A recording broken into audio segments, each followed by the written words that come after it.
яхаа би энэ обойг урлагийн бүтээл батлан зурна л гэжсэн.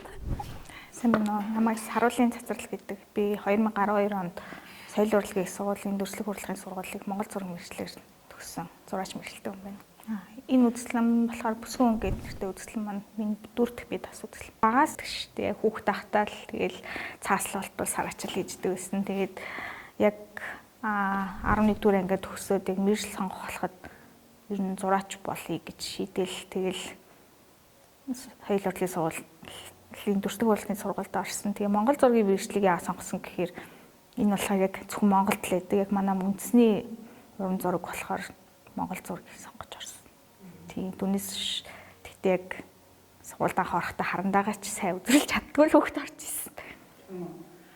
Зураг мөрөд хичээлийн ур чадварын шалгалт өгөөд тэгэл хүүхдүүд шалгалт өгч яхад дугаалын Монголд тийм зургийн сургалтанд сурч исэн хүүхдүүд дээр ажид би бол амар шогийн юм зорж исэн. Тэгэл өөрөөсөө хичээл за би тэнцэхгүй юм байна гэж бодож исэн чинь хазаар тэнцсэн байсан. Тэр үед нь тухайн үед нь багш мэргэжилтэй болохоор тэгээд хүснээрээ хүссэн мэргэжлээ сонгох гэж зураач олно гэхэд бол нэг тэгж дурууцсан юм бол баа. Гэтэ уран зургийн ангид орвол зүгээр ахал гэж хэлжсэн. Би тэгээд өөрөө Монгол зургийн ангид орно гэсээр гал орсон та. Одоо тэгвэл яг юм зураг хүүхдээ алсаахгүй. Тэгээд явсан нэг 2 жил гэртээ хүүхдээ аваад суугаад тэгээд 2 жилийн дараагаас зураг зурж эхэлсэн. Тэгэл яг нөгөө нэг оюутны ширээнээс дөнгөж гарсан хүн чинь яг юу зурхаа мэдэхгүй ингээл янз бүрийн зурж шагаал. Тэгээд манай нэг багш хэлж ирсэн. Чи өөрөө мэддэг юм их зурлалтаа гэд. Манай ангийн багш. Тэгээд янз бүрийн юм зурж үзэж байгаа. Тэгээд за гэд за яг эмхтэй хүн зураад над илүү ойрхон. Тэгээд яг нөгөө нэг өөрхөн хүсэж исэн юм гаргаад ер нь тэр үеэс эхлээл за би эмхтэй хүн л зурх юм байна л гэж бодсон та. Танаас өөр юу юм болов? Сик айгу урт тэгээд өтгөн хөвчлийн юм долгионтой зураад нь болохоор өсөөл нөгөө нэг хүний мэдээлэл айгу хаавалдаг гэж би боддог. Тэгээд энэ урт удаан жаргалтай тухайн дүрийнхаа тэр амьдралыг бэлэгдэж ингэж урт бат бөх гоё зурдаг. Ирвэхээ болохоор маш олон янзын бэлэгдэлтэй, утаа авлагтай байдаг.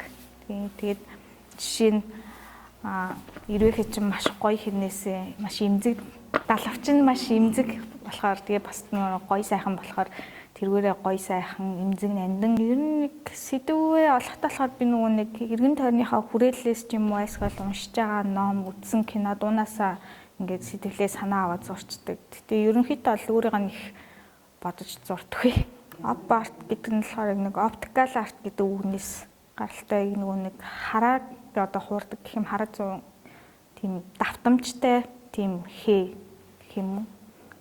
Тэгээ тэрийг болохоор би өөрийнхөө бүтээлд болохоор ашиглахдаа тэр давтамж нь надад аяа их таалагддаг. Тэгээ дээрээс нь нэг юм хавтгай хэрнээсээ юм орон зайтай ингээ наан цаан ч юм уу хөдлөд байгаа юм шиг тийж нүд хуурдаг нь маш их таалагддаг болохоор өөрийнхөө бүтээлд ашигладаг. Тэгээ тэр нь бас яг нэг манад байдаг авдран дээр байдаг хээ тэгээ сүм хийдэг ингээ чимгэлсэн хээ уулц манад эднэр хээ уулцсан ч гэсэн яг тийм оптик артын юм шиг ийм өнгийн дагнаастай бас ийм нэг давтамж нэртэй байдаг болохоор тэрнтэй хослуулаад уялдуулал.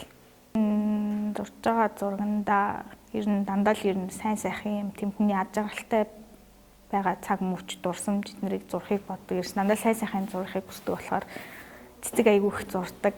Тийм цэцэг болохоор өөрөө яг бэлэгдэл нь цэвэр ариу нандин одоо нэг дэлбэлдэг учраас дэвжин дээшлэх гэдэг маш олон нөө цэцэг цэснээс шалтгаалаад долоон утга агуулгатай тэгээ дандаа ер нь сайхан талыг нь харж зурдаг. Манай нэг багш нэг уртын дуу шиг санагдаж байна гэж хэлчихсэн надад бол бүр амар гоё санагдчихсэн.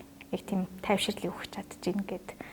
Хөгжилтэй гэх юм бол нөгөө нэг анх нөгөө нэг эхний үзэсгэлэн дээр гэх юм нөгөө оптикийг ашигласан зураг маш их байсан байхгүй юу. Тэгсэн чил тэрийг болохоор нөгөө нэг обо зураад байгаа юм. Обо зураад. Тий. Нөгөө давтамж нь яг нөгөө нэг обо шиг нэг зүгээр жирийн хүн санагдаа. Тэгээд энийг хөвлөцсөн юм уу, обо юм уу гэдэг.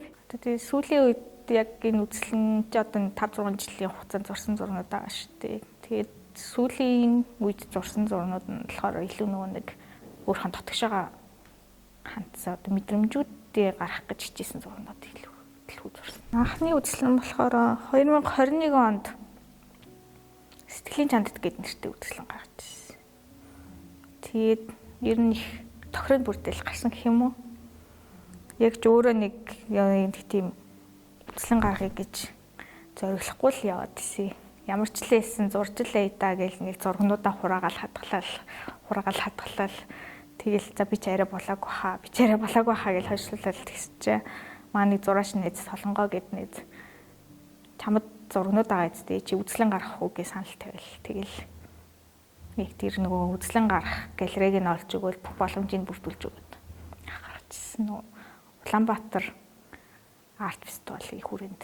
Багтаал хүүхд тахтаал нэг 3 дугаар ингээд төгсдөгчлээ Адраа гэдэг нэг төрийн бас байгууллагаас нэг тамхины эсрэг уралдаанд орж ирсэн. Тэгээд нөгөө нэг яг 1-3 дугаар ангийн хүүхдүүдийнхаа бага ангийн хүүхдүүдийнхаа нэг англилд төрүүлээд нэг дуугаар шагнуулж ирсэн. Тэр бол надад бол амар их тийм урам зориг өгсөн. Одоо хараад хүнд шууд нэг амар гэл нөгөө нэг амар сэтгэл төрсөн зураг зурхийг их мөрөдөгдөө. Би нэг оюутан байхдаа одоо хараад хүнд шууд нэг амар гэл нөгөө нэг амар сэтгэл төрсөн зураг зурхийг их мөрөдөгдөө. Би нэг оюутан байхдаа дэлхийн урлагийн түүхийг хичээл ордог байсан. Тэн дээр ингээд бид нэр проектор ингээд зураг үзүүлээл, зураачны зургийг үзүүлээл тэгэл тэрийг ингээд тайлбарлаж өгөөл ийм зураачих энэ төрөг гэл ярьдаг хад нөгөө рэпний нэг зураг байсан баха. Их нэртэйгээ цуг ингээд далай дотор ингээд ус талгалцсан нэг тийм зураг. Би тэрийг хараад яг ингээд надад яг тийм сэтгэл төрчихсөн. Яг өөдөөс ингээд ус ингээд баг нүдлээ алхацаар тэгэл ямсгалж чадахгүй байгаа юм шиг бүр ингээд тэгэл тийм сэтгэл төрчихсөн. Яг тэрэн шиг ингээд хүн хараад шууд ингээд ийм шууд ингээд ямар ч хамаагүй тийм нэг өөрсөнд нь амар гоё сэтгэл төрхөөр зураг зурхийг л хичээдэг те.